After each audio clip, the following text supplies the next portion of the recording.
உலக அளவில் artificial intelligence தொழில்நுட்பம் மிக வேகமாக வளர்ந்துகிட்டு இருக்கு. வருகிற ஜனவரி 2028க்குள்ள இந்தியாவில் ஏறக்குறைய 27 லட்சம் பேருக்கு இந்த ஏஐ துறையில வேலைவாய்ப்பு கிடைக்கும் அப்படிங்கிற தகவலை சர்வீஸ் நவ் அப்படிங்கிற ஒரு நிறுவனம் ஆய்வு செய்து வெளியிட்டிருக்கு. இந்த ஆர்டிஃபிஷியல் இன்டெலிஜென்ஸ் அப்படிங்கிற தொழில்நுட்பம் சாஃப்ட்வேர் துறைக்கு மட்டுமானது அல்ல, ஐடி துறைக்கு மட்டுமானது கிடையாது. பல்வேறு துறைகள்லையும் ஆட்டோமொபைலா இருக்கலாம், மேனுஃபேக்சரிங்கா இருக்கலாம், ஹெல்த் கேரா இருக்கலாம், ஃபினான்ஸா இருக்கலாம், இப்படி பல்வேறு துறைகள்லையும் இந்த ஆர்டிஃபிஷியல் இன்டெலிஜென்ஸ் அப்படிங்கிற இந்த தொழில்நுட்பத்தை பயன்படுத்த போறாங்க, பயன்படுத்திட்டு இருக்காங்க. இது எதிர்வரும் காலங்களில் இன்னும் அதிகரிக்க கூடும். வருகிற 2028ல இந்த ஆர்டிஃபிஷியல் இன்டெலிஜென்ஸ் சம்பந்தமான வேலை வாய்ப்புகள் மட்டும் ஏறக்குறைய 27 லட்சம் பேருக்கு கிடைக்கும் இந்தியாவில் மட்டும் அப்படின்னு ஆய்வு முடிவுகள்லாம் சொல்லுது. இந்த 2025ல என்னென்ன போஸ்டிங்ஸ், என்னென்ன ஜாப் போஸ்டிங்ஸ்லாம் டாப்ல இருக்கும் இந்த ஏஐ துறையை பொறுத்த வரைக்கும் அப்படின்னு பார்த்தோம்னா, நம்பர் 1 ஏஐ ட்ரெய்னர். இந்த ஏஐ ட்ரெய்னரோட வேலை என்னன்னா, டேட்டாஸை, பல்வேறு டேட்டாஸ், அது டெக்ஸ்டா இருக்கலாம், அல்லது இமேஜா இருக்கலாம், அல்லது வீடியோவா இருக்கலாம், இப்படி பல்வேறு டேட்டாஸை கலெக்ட் பண்ணி அதை அந்த ஏஐ சிஸ்டம்ல கொடுத்து அந்த சிஸ்டமை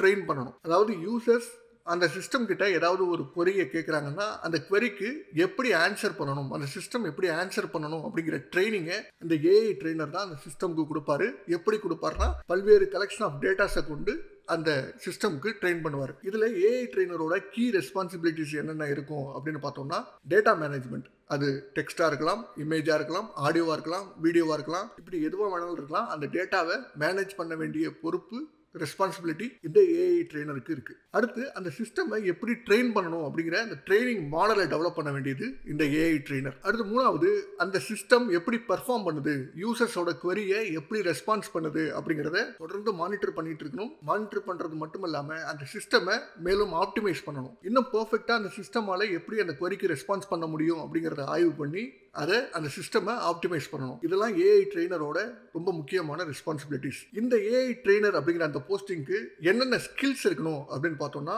1 டேட்டா அனாலிசிஸ் ஸ்கில் இருக்கணும், 2வது டேட்டா செக்யூரிட்டி சம்பந்தமான நாலேஜ் இருக்கணும், 3வது ஆர்டிஃபிஷியல் இன்டெலிஜென்ஸ்னா என்ன, மிஷின் லேர்னிங்னா என்ன, அது எப்படி ஒர்க் ஆகுது அப்படிங்கிறத அடிப்படையாக புரிஞ்சு வச்சிருக்கணும். இது எல்லாத்தையும் தாண்டி லார்ஜ் அமௌண்ட் ஆஃப் டேட்டாவை அவர் மேனேஜ் பண்ணணும் அப்படிங்கிறதுனால அந்த டேட்டா மேனேஜ் பண்றது எப்படி அப்படிங்கிறத பற்றின நாலேஜ் இருக்கணும். இந்த ஸ்கில்ஸ்லாம் இருக்கக்கூடிய நபர்கள் ஏஐ ட்ரெய்னர் அப்படிங்கிற அந்த ஜாப் போஸ்ட்டுக்கு அப்ளை பண்ணலாம். இந்த ஜாபோட பேசிக் சேலரி எவ்வளவு அப்படின்னு பார்த்தோம்னா, பெர் ஆனம் 4.5 lakhsலேருந்து 6 lakhs வரைக்கும் இருக்கு. அடுத்து 2வது ஜாப் என்ன அப்படின்னு பார்த்தோம்னா, ஏஐ ப்ராம்ப்ட் இன்ஜினியர். ப்ராம்ப்டிங் அப்படிங்கிறத கேள்விப்பட்டிருப்பீங்க. இப்போ சாட் ஜிபிடி, ஜெமினி போன்ற டூல்ஸ்லாம் நீங்கள் பயன்படுத்திருப்பீங்க. அதில் நீங்கள் கொடுக்குற இன்புட்டுக்கு அது ரெஸ்பான்ஸ் பண்ணுது. இந்த ப்ராம்ப்டை இன்னும் பெர்ஃபெக்டாக நீங்கள் கொடுத்தீங்கன்னா அதுக்கான ரெஸ்பான்ஸும் இன்னும் நல்லா இருக்கும். இன்னும் நிறைய தகவல்களை அந்த சாட் பாட்டால் கொடுக்க முடியும். அப்போ இந்த ப்ராம்ப்ட் இன்ஜினியரிங் அப்படிங்கிறது வந்து ரொம்ப முக்கியம். ப்ராம்ப்ட் இன்ஜினியரிங்க்குன்னு தனியாக கோர்சஸ் நிறைய இருக்குது. இந்த ப்ராம்ப்ட் இன்ஜினியரிங் கோர்ஸ் இருக்குது அப்படின்னு பார்த்தோம்னா, அந்த ப்ராம்ப்டை நீங்கள் கற்றுக்கிறதுக்கு, எப்படி ப்ராம்ப்ட் பண்ணணும் அப்படிங்கிறத கற்றுக்கிறதுக்கு ப்ராம்ப்ட் இன்ஜினியரிங்னு தனியாக கோர்சஸ்லாம் இருக்குது. ஆனால் கம்பெனிஸ் கேட்கக்கூடிய இந்த ப்ராம்ப்ட் இன்ஜினியர் அப்படிங்கிறவர் என்ன பண்ணுவார்னா, யூசர்ஸ் என்னென்ன மாதிரியான queryஸ்லாம் கொடுக்குறாங்க, என்னென்ன மாதிரியான ப்ராம்ப்ட்ஸ்லாம் அவங்க இன்புட் பண்ணுறாங்க அப்படிங்கிறதெல்லாம் அனலைஸ் பண்ணி அந்த யூசர்ஸோட லாங்குவேஜ் எப்படி இருக்குது, அவங்க எப்படி இந்த டூலோட கம்யூனிகேட் பண்ணுறாங்க, அதை ஸ்டடி பண்ணி அதற்கு ஏற்ற மாதிரி எப்படி ரெஸ்பான்ஸ் கொடுக்கணும். எல்லாருமே ஒரே மாதிரி நல்ல பெர்ஃபெக்டான இங்கிலீஷில் ப்ராம்ப்டை கொடுப்பாங்களா அப்படின்னு சொல்ல முடியாது.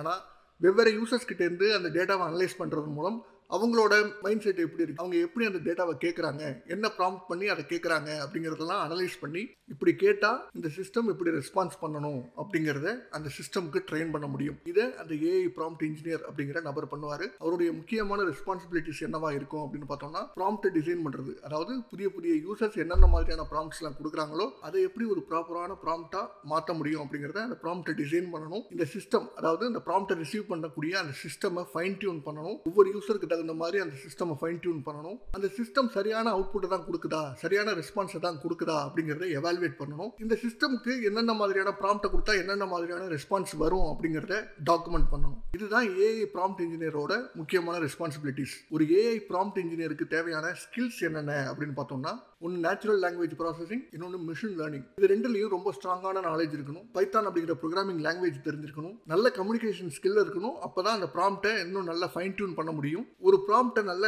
எஃபெக்டிவாக கிரியேட் பண்ணுறதுக்கு கிரியேட்டிவிட்டி வேணும். இந்த 4 ஸ்கில்ஸும் இருந்துச்சுன்னா ஏஐ ப்ராம்ப்ட் இன்ஜினியர் அப்படிங்கிற அந்த போஸ்ட்டுக்கு நீங்கள் அப்ளை பண்ணலாம். இந்த ஜாபுக்கு பேசிக் சேலரி இந்தியாவில் ஆவரேஜாக எவ்வளவு இருக்குது அப்படின்னு பார்த்தோம்னா 6 lakhsலேருந்து 8 lakh வரைக்கும் இருக்குது பெர் ஆனம். அடுத்து 3வது ஜாப் போஸ்ட் என்ன அப்படின்னு பார்த்தோம்னா, ஏஐ எத்திக்ஸ் ஸ்பெஷலிஸ்ட். இந்த எத்திக்ஸ் ஸ்பெஷலிஸ்ட் என்ன பண்ணுவாங்கன்னா, ஒவ்வொரு ஏஐ டூலும் சமூகத்தை எப்படி மதிப்பிடுது, ஹியூமன் ரைட்ஸ் விதிகளை மீறாம இருக்கா, வேற ஏதாவது பயாஸ்டா இருக்கா, அதாவது ஒரு தரப்பினருக்கு சாதகமா இருக்கா, அல்லது ஒரு குறிப்பிட்ட இனத்தை அவருக்கு சாதகமா இருக்கா அப்படிங்கறதெல்லாம் ஆய்வு பண்ண வேண்டிய முக்கியமான பொறுப்பு இந்த எத்திக்கல் ஸ்பெஷலிஸ்டுக்கு இருக்கு. இந்த எத்திக்கல் ஸ்பெஷலிஸ்ட் வேற என்னென்ன பண்ணுவாங்க, அவங்களோட கீ ரெஸ்பான்சிபிலிட்டிஸ் என்ன அப்படின்னு பார்த்தோம்னா, ஒவ்வொரு டூல்லையும் என்னென்ன இஷ்யூஸ் இருக்கு, அதாவது எத்திக்கலா என்னென்ன இஷ்யூஸ் இருக்கு, என்னென்ன ரிஸ்க் இருக்கு, எந்தெந்த தகவல்கள் எல்லாம் பயாஸ்டா இருக்கு அப்படிங்கறதெல்லாம் அனலைஸ் பண்ணி அதை ரிமூவ் பண்ண வேண்டியது இந்த ஏஐ எத்திக்கல் ஸ்பெஷலிஸ்டோட முக்கியமான ரெஸ்பான்சிபிலிட்டி. இந்த ஆர்டிஃபிஷியல் இன்டெலிஜென்ஸ் அப்படிங்கிற அந்த தொழில்நுட்பத்தை எப்படி ரெஸ்பான்சிபிளா மக்கள் பயன்படுத்தணும், கவர்மெண்ட் அதை எப்படி பயன்படுத்தணும், கவர்மெண்ட் என்னென்ன பாலிசிஸை மேக் பண்ணணும் அப்படிங்கிறதெல்லாம் டிசைன் பண்ணி கொடுக்க வேண்டிய ஒரு பொறுப்பு இந்த ஏஐ எத்திக்கல் ஸ்பெஷலிஸ்ட்டுக்கு இருக்கு. இந்த ஏஐ எத்திக்ஸ் ஸ்பெஷலிஸ்ட் அப்படிங்கிற அந்த ஜாபுக்கு என்னென்ன ஸ்கில்ஸ் ரொம்ப முக்கியமானது அப்படின்னு பார்த்தோம்னா, நம்பர் 1 கம்யூனிகேஷன். நல்ல கம்யூனிகேஷன் ஸ்கில் இருந்தால் தான் அதை பற்றின ட்ரைனிங்கை பிறருக்கு கொடுக்க முடியும். அதனால கம்யூனிகேஷன் ஸ்கில் அப்படிங்கிறது இந்த போஸ்டிங்க்கு ரொம்ப ரொம்ப முக்கியம். எந்தெந்த டூல் என்னென்ன மாதிரியான ரிசல்ட்ஸை கொடுக்கும், என்னென்ன மாதிரியான அவுட்புட்டை கொடுக்கும், எந்த ப்ராம்ப்ட்டுக்கு என்ன மாதிரியான அவுட்புட்டை கொடுக்கணும், எதை கொடுக்கக்கூடாது அப்படிங்கிறத அனலைஸ் பண்ணக்கூடிய அந்த ஸ்கில் அப்படிங்கிறது இந்த எத்திக்ஸ் ஸ்பெஷலிஸ்ட்டுக்கு ரொம்ப முக்கியமான ஒரு ஸ்கில். இந்தியாவை பொறுத்த வரைக்கும் இந்த ஏஐ எத்திக்ஸ் ஸ்பெஷலிஸ்ட்டுக்கு ஆவரேஜாக என்ன சேலரி இருக்கு அப்படின்னு பார்த்தோம்னா, பேசிக்காக 14 lakhsலேருந்து 16 lakhs வரைக்கும் இருக்கு பெர் ஆனம். அடுத்து 4வது ஏஐ ப்ராடக்ட் மேனேஜர். நார்மலாக ப்ராடக்ட் மேனேஜர் அப்படிங்கிற ஒரு போஸ்டிங் நிறைய இண்டஸ்ட்ரீஸ்ல நீங்க கேள்விப்பட்டிருப்பீங்க. அந்த ப்ராடக்ட் மேனேஜர் என்ன பண்ணுவாரு அப்படின்னு பார்த்தோம்னா, கஸ்டமருக்கு என்ன ப்ராடக்ட் தேவை அப்படிங்கறத தெரிஞ்சுக்கிட்டு அதை எப்படி டெவலப் பண்ணணும், என்னென்னலாம் அதுல இருக்கணும் அப்படிங்கறத டிசைட் பண்ணக்கூடிய ஒரு அத்தாரிட்டி தான் அந்த ப்ராடக்ட் மேனேஜர் அப்படிங்கிறவர். அதே போல ஏஐ ப்ராடக்ட் மேனேஜர் அப்படின்னு புதிய போஸ்டிங்ஸ் வந்து உருவாகிட்டு இருக்கு. இந்த ஏஐ ப்ராடக்ட் மேனேஜர் என்ன பண்ணுவார்னா, என்னென்ன ஏஐ ப்ராடக்ட்ஸ்லாம், ஏஐ பேஸ்டு ப்ராடக்ட்ஸ்லாம் ஒரு நிறுவனத்தில் தயாரிக்கிறாங்களோ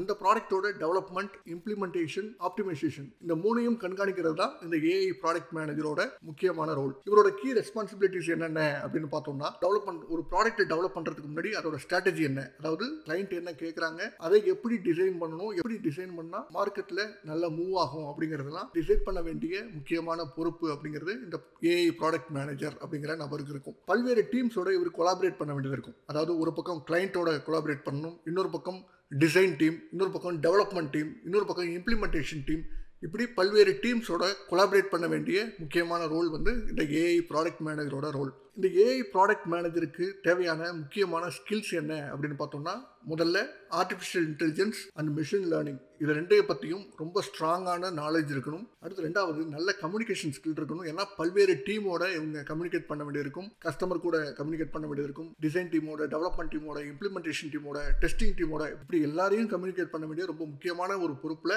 இந்த ஏஐ ப்ராடக்ட் மேனேஜர் இருக்கிறதுனால அவருக்கு கம்யூனிகேஷன் ஸ்கில் அப்படிங்கிறது ரொம்ப ரொம்ப முக்கியம். அடுத்து இந்த ப்ராடக்ட்டை இன்னும் அடுத்த கட்டத்துக்கு எப்படி கொண்டு போகலாம் அப்படிங்கிற இன்னோவேட்டிவ் திங்கிங் அப்படிங்கிறது இந்த ப்ராடக்ட் மேனேஜருக்கு ரொம்ப முக்கியமானது. இந்தியாவை பொறுத்த வரைக்கும் இந்த ஏஐ ப்ராடக்ட் மேனேஜருக்கு பேசிக்கான சேலரி எவ்வளவு இருக்கு அப்படின்னு பார்த்தோம்னா, per annum 20 lakhsலேருந்து 30 lakhs வரைக்கும் இருக்கு. அடுத்து 5வது ரொபாட்டிக்ஸ் இன்ஜினியர். இந்த ரொபாட்டிக்ஸ் இன்ஜினியரோட முக்கியமான ரோல் என்ன அப்படின்னு பார்த்தோம்னா, பல்வேறு துறைகளுக்கு தேவையான ரொபாட்டிக்ஸ் டெக்னாலஜிஸை டிசைன் பண்றது, டெவலப் பண்றது, இம்ப்ளிமெண்ட் பண்றது இந்த ரொபாட்டிக்ஸ் இன்ஜினியர்ஸ் தான். ஒரு ரொபாட்டிக்ஸ் இன்ஜினியருக்கு நல்ல சாஃப்ட்வேர் நாலேஜ் இருக்கணும், நல்ல மெக்கானிக்கல் நாலேஜ் இருக்கணும், நல்ல எலக்ட்ரானிக்ஸ் நாலேஜ் இருக்கணும். அதை தாண்டி ஆர்டிஃபிஷியல் இன்டெலிஜென்ஸ் அப்படிங்கிற அந்த துறையிலையும் நல்ல நாலேஜ் இருக்கணும். இந்த ரொபாட்டிக் இன்ஜினியரோட கீ ரெஸ்பான்சிபிலிட்டிஸ் என்னென்ன அப்படின்னு பார்த்தோம்னா, ஒரு ரொபாட்டிக்ஸ் டெக்னாலஜியை டிசைன் பண்றதும் அதை டெவலப் பண்றதும் இந்த ரொபாட்டிக் இன்ஜினியர்ஸோட ரொம்ப முக்கியமான ரெஸ்பான்சிபிலிட்டிஸ். அடுத்து இந்த ரொபாட்டிக்ஸ் டெக்னாலஜிக்கு தேவையான ப்ரோக்ராமிங் பண்ணணும். அந்த ப்ராஜெக்ட் கம்ப்ளீட் ஆனதுக்கு பிறகு அதை டெஸ்ட் பண்ணணும், அதை மேலும் ஆப்டிமைஸ் பண்ணணும். அடுத்தது ரியல் டைம்ல இன்டகிரேட் பண்ணணும். அதாவது ஏற்கனவே வேற ஒரு டெக்னாலஜியை ஒரு நிறுவனம் பயன்படுத்திக்கிட்டு இருக்கும்,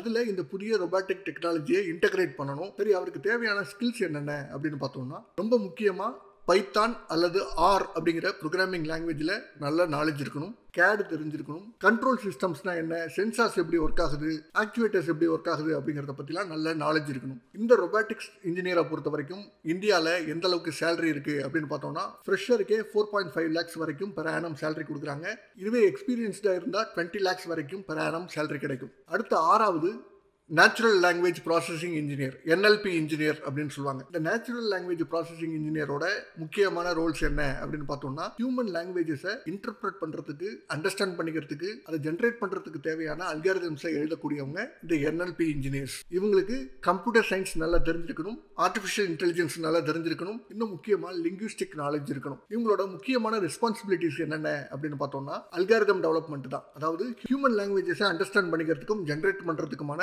அல்காரிதமை டெவலப் பண்ணணும், அந்த மாடலை ட்ரெயின் பண்ணணும், அதை எவாலுவேட் பண்ணணும், அதை ரியல் டைமா இன்டகிரேட் பண்ணணும், அதை டிப்ளாய் பண்ணணும், இதற்கு தேவையான டேட்டாஸை ப்ரிப்பேர் பண்ணணும். இந்த என்எல்பி இன்ஜினியரோட கீ ரெஸ்பான்சிபிலிட்டிஸ். அவருக்கு தேவையான ஸ்கில்ஸ் என்னென்ன அப்படின்னு பார்த்தோம்னா, பைத்தான் அல்லது ஆர் போன்ற ப்ரோக்ராமிங் லாங்குவேஜஸ்ல நல்ல நாலேஜ் இருக்கணும், ஸ்ட்ராங்கான நாலேஜ் இருக்கணும். அடுத்து டென்சர் ஃப்ளோ, பைடார்ச் போன்ற மிஷின் லேர்னிங் ஃப்ரேம் ஒர்க்ஸ்ல நல்ல நாலேஜ் இருக்கணும். என்எல்பி லைப்ரரிஸ், என்எல்டிகேவா இருக்கலாம் அல்லது ஸ்பேஸியா இருக்கலாம், இதுலயும் நல்ல நாலேஜ் இருக்கணும்.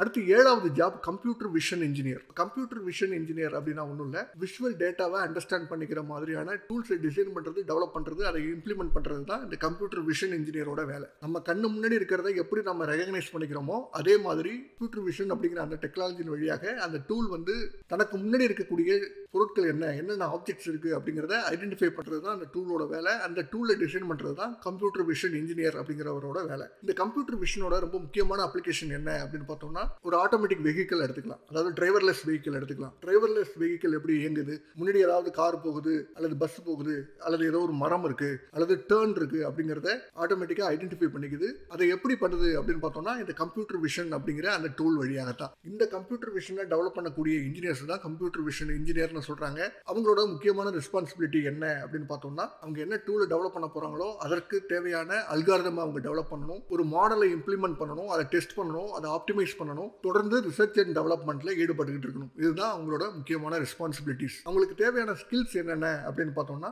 பைத்தான் அல்லது ஆர் அப்படிங்கிற ப்ரோக்ராமிங் லாங்குவேஜ் நல்லா தெரிஞ்சிருக்கணும். டென்சர் ஃப்ளோ, பைடார்ச் போன்ற எம்எல் ஃப்ரேம் ஒர்க்ஸ் பற்றி நல்ல நாலேஜ் இருக்கணும். இந்தியாவில் இந்த கம்ப்யூட்டர் விஷன் இன்ஜினியருக்கு எவ்வளவு சேலரி இருக்கு அப்படின்னு பார்த்தோம்னா, ஆவரேஜா பெர் ஆனம் 14 to 20 lakhs இருக்கு. அடுத்து 8வது ஏஐ ரிசர்ச் சயின்டிஸ்ட். இந்த ஏஐ ரிசர்ச் சயின்டிஸ்ட் என்ன பண்ணுவாங்க அப்படின்னா, இப்போ இருக்கக்கூடிய ஏஐ டெக்னாலஜிலேருந்து அடுத்தடுத்து என்ன இன்னோவேட்டிவாக டெவலப் பண்ண முடியும், இன்னும் வேற என்னென்ன ஏஐ டூல்ஸ்லாம் டெவலப் பண்ண முடியும் அப்படிங்கிறத ரிசர்ச் பண்ண வேண்டியது தான் இந்த ஏஐ ரிசர்ச் ஸ்பெஷலிஸ்டோட வேலை. இவருக்கு வேற என்ன கீ ரெஸ்பான்சிபிலிட்டிஸ் இருக்கு அப்படின்னு பார்த்தோம்னா, தொடர்ந்து ரிசர்ச் பண்ணிக்கிட்டே இருக்கணும். அந்த ரிசர்ச்சின் வழியாக என்னென்ன இன்புட்ஸ்லாம் கிடைக்குதோ அதை வச்சு என்ன டூல்ஸை டெவலப் பண்ண முடியும் அப்படிங்கிற தியரிட்டிக்கல் ஐடியாஸை இவர் டெவலப் பண்ணணும். அதற்கு தேவையான அல்காரிதம்ஸை இவர் டெவலப் பண்ணணும். பல்வேறு துறை சார்ந்த வல்லுநர்கள்ட்ட இவர் தொடர்ந்து கம்யூனிகேட் பண்ற மாதிரி இருக்கும். உதாரணத்துக்கு ஹெல்த் கேர் துறையை எடுத்துப்போம். இந்த ஹெல்த் கேர் துறையில என்னென்ன தேவைகள் இருக்கு, அந்த தேவைகளை இந்த ஏஐ டெக்னாலஜி வழியாக சால்வ் பண்ண முடியுமா, அப்படி சால்வ் பண்ண முடியும்னா அதற்கு என்ன டூல் அவங்க ஜென்ரேட் பண்ண முடியும், இப்ப இருக்கக்கூடிய டூல்ஸ் எப்படி ஒர்க் ஆகுது, அதை எப்படி ஆட்டோமேட் பண்றது அப்படிங்கறதெல்லாம் ரிசர்ச் பண்ண வேண்டியது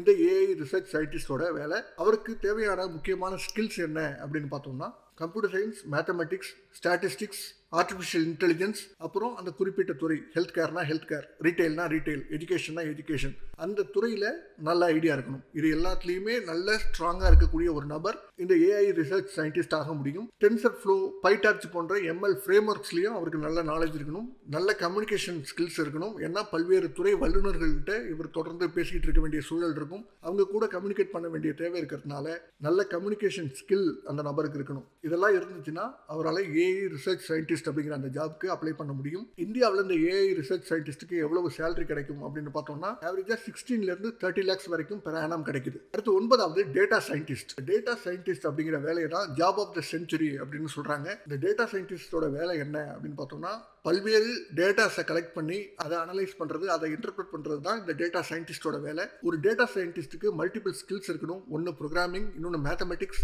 ஸ்டாட்டிஸ்டிக்ஸ், விஷுவலைசேஷன், இப்படி பல்வேறு ஸ்கில்ஸ் இருந்தால் தான் அவரால் டேட்டா சயின்டிஸ்ட் ஆக முடியும். அவருடைய கீ ரெஸ்பான்சிபிலிட்டிஸ் என்னென்ன அப்படின்னு பார்த்தோம்னா, data collection and preparation. Datas அது வந்து டெக்ஸ்டா இருக்கலாம், ஆடியோவா இருக்கலாம், வீடியோவா இருக்கலாம், இமேஜா இருக்கலாம், இப்படி பல்வேறு டேட்டாஸை கலெக்ட் பண்ணி அதை அந்த டூலுக்கு தகுந்த மாதிரி ப்ரிப்பேர் பண்றது தான் இந்த டேட்டா சயின்டிஸ்டோட முக்கியமான ரெஸ்பான்சிபிலிட்டி. வேற என்னென்ன ரெஸ்பான்சிபிலிட்டிஸ் இருக்கு அப்படின்னு பார்த்தோம்னா, டேட்டா அனாலிட்டிக்ஸ், அந்த டேட்டாவை அனலைஸ் பண்றது, மாடல் டெவலப் பண்றது, டேட்டாவை விஷுவலைசேஷன் பண்றது, இப்படி பல்வேறு கீ ரெஸ்பான்சிபிலிட்டிஸ் இந்த டேட்டா சயின்டிஸ்டுக்கு இருக்கு. இவருக்கு தேவையான முக்கியமான ஸ்கில்ஸ் என்ன அப்படின்னு பார்த்தோம்னா, பைத்தான், ஆர் போன்ற ப்ரோக்ராமிங் லாங்குவேஜஸ்ல ரொம்ப ஸ்ட்ராங்கான நாலேஜ் இருக்கணும். ஸ்டாட்டிஸ்டிக்ஸ், மிஷின் லேர்னிங் போன்ற துறைகளில் நல்ல ஆழமான புரிதல் இருக்கணும். டேட்டா விஷுவலைசேஷன் ரொம்ப நல்லா தெரிஞ்சிருக்கணும். ரொம்ப காம்ப்ளெக்ஸான டேட்டாஸை இவர் கலெக்ட் பண்ணி அதை அனலைஸ் பண்ணிட்டு இருக்கிறதுனால அது சம்பந்தமான கம்யூனிகேஷனை பிறருக்கு சொல்லணும்னா நல்ல கம்யூனிகேஷன் ஸ்கில் இருக்கணும். நேரடியாக ஒரு நபரால் டேட்டா சயின்டிஸ்டா ஆயிட முடியுமா அப்படின்னா இல்ல, ஜூனியர் லெவல் சயின்டிஸ்டா இருக்கணும். அதற்கு பிறகுதான் டேட்டா சயின்டிஸ்டா அவங்களால ப்ரமோட் ஆக முடியும். இந்த டேட்டா சயின்டிஸ்ட்க்கு முன்னாடி டேட்டா அனலிஸ்ட் அப்படிங்கிற ஒரு போஸ்டிங்கும் இருக்கு. இந்த டேட்டா சயின்டிஸ்ட் அப்படிங்கிற அந்த போஸ்டிங்க்கு இந்தியாவில் எந்த அளவுக்கு சேலரி கொடுக்குறாங்க அப்படின்னு பார்த்தோம்னா, per annum 6 to 17 lakhs வரைக்கும் கொடுக்குறாங்க. அடுத்து 10வது machine learning engineer. Machine learning engineer அப்படிங்கிறவரோட முக்கியமான வேலைகள் என்ன அப்படின்னு பார்த்தோம்னா, ஒரு ஏஐ பேஸ்ட் சாஃப்ட்வேர் அல்லது hardware system design, develop develop and implement பண்றது தான் இந்த மிஷின் லேர்னிங் இன்ஜினியரோட முக்கியமான வேலை. அது என்ன ML and AI based software system அப்படின்னு கேட்டீங்கன்னா, அந்த சிஸ்டம் ஆட்டோமேட் பண்ணப்பட்டிருக்கும். அதாவது அதற்கு கொடுக்கப்படக்கூடிய டேட்டாவில இருந்து தானே கத்துக்கிட்டு அந்த சிஸ்டம் செய்ய வேண்டிய ப்ராசஸ் அதுவே பண்ணுது. அதாவது ஆட்டோமேட்டிக்கா அது பண்ணுதுன்னா அதுதான் ML and AI based software system. அப்படிப்பட்ட ஒரு சிஸ்டம் உருவாக்க வேண்டியதுதான் இந்த எம்எல் இன்ஜினியரோட வேலை. சரி, ஒரு எம்எல் இன்ஜினியரோட கீ ரெஸ்பான்சிபிலிட்டிஸ் என்ன அப்படின்னு பார்த்தோம்னா, டேட்டா இன்ஜெக்ஷன் அப்படின்னு சொல்லுவாங்க. டேட்டா இன்ஜெக்ஷன் தான் பல்வேறு வகையான டேட்டாஸை சோர்ஸ் பண்ணி அதை கலெக்ட் பண்ணி அதை அனலைஸ் பண்ணி அதை கிளீன் பண்ணி மிஷினுக்கு கொடுக்க வேண்டிய வேலை இந்த மிஷின் லேர்னிங் இன்ஜினியரோட வேலை. அடுத்து ஒரு மாடல் டெவலப் பண்றது. இந்த சிஸ்டம் எப்படி ரன் ஆகணும் அப்படிங்கிறதுக்கான அல்காரிதமை டெவலப் பண்றது இந்த எம்எல் இன்ஜினியரோட அடுத்த ரெஸ்பான்சிபிலிட்டி. அந்த டெவலப் பண்ண மாடலை ரியல் டைம் யூசர் கிட்ட கொடுத்து அதில் வரக்கூடிய பிரச்சனைகளை அனலைஸ் பண்ணி அதை எப்படி ஆப்டிமைஸ் பண்ணலாம், அதில் இருக்கக்கூடிய பிரச்சனைகளை எப்படி ரிசால்வ் பண்ணலாம் அப்படிங்கிறத பற்றிலாம் அனலைஸ் பண்ண வேண்டியது இந்த எம்எல் இன்ஜினியரோட பொறுப்பு. இந்த எம்எல் இன்ஜினியரோட இன்னொரு முக்கியமான ஒரு ரெஸ்பான்சிபிலிட்டி என்ன அப்படின்னு பார்த்தோம்னா, data scientist, data analyst, software developer, software tester இவங்க கூடலாம் கொலாபரேட் பண்ணி இந்த ப்ராடக்ட்டை எப்படி சக்ஸஸ்ஃபுல்லாக கொண்டு வர முடியும் அப்படிங்கிறத டிசைட் பண்ண வேண்டியது இந்த எம்எல் இன்ஜினியரோட வேலை. சரி, இவருக்கு தேவையான முக்கியமான ஸ்கில்ஸ் என்ன அப்படின்னு பார்த்தோம்னா, பைத்தான் அல்லது ஆர் போன்ற ப்ரோக்ராமிங் லாங்குவேஜஸ்ல நல்ல நாலேஜ் இருக்கணும். டென்சர் ஃப்ளோ, பைடார்ச் போன்ற எம்எல் ஃப்ரேம் ஒர்க்ல நல்ல நாலேஜ் இருக்கணும். நல்ல கம்யூனிகேஷன் ஸ்கில் இருக்கணும். நல்ல அனலிட்டிக்கல் ஸ்கில் இருக்கணும். இதெல்லாம் இருந்துச்சுன்னா மிஷின் லேர்னிங் இன்ஜினியர் அப்படிங்கிற அந்த ஜாப் போஸ்டிங்க்கு நீங்க அப்ளை பண்ணலாம். இந்தியாவை பொறுத்த வரைக்கும் இதோட ஆவரேஜ் சேலரி என்னவா இருக்கு அப்படின்னு பார்த்தோம்னா 6 lakhsல இருந்து 18 lakhs வரைக்கும் இருக்கு பெர் ஆனம். இந்த வீடியோ உங்களுக்கு பயனுள்ளதா இருந்திருக்கும் அப்படின்னு நம்புறேன். இது மாதிரி டெக்னாலஜி சம்பந்தமா, டெக்னாலஜியில் இருக்கக்கூடிய வேலை வாய்ப்புகள் சம்பந்தமா, ஏஐ தொழில்நுட்பம் சம்பந்தமா, அறிவியல் சம்பந்தமா இன்னும் நிறைய காணொளிகள் இந்த சேனல்ல வரப்போகுது. அதெல்லாம் தெரிஞ்சுக்கிறதுக்கு உங்களுக்கு விருப்பம் இருந்துச்சுன்னா இந்த சேனலை சப்ஸ்கிரைப் பண்ணுங்க. நன்றி.